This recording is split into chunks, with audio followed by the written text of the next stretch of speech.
What is up, everyone? Welcome back to our channel. Welcome back to Tagman.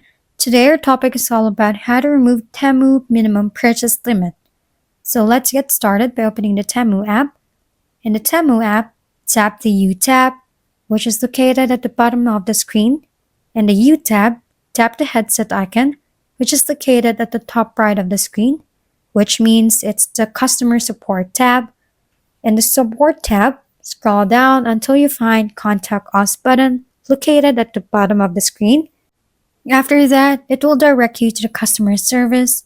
Now just type, "Hello, could you please remove the minimum purchase limit on my account? I can't afford it." And the message tab. After that, tap the send beside the message tab. And then just wait for the response. And that's it. That's how to remove TEMU minimum purchase limit.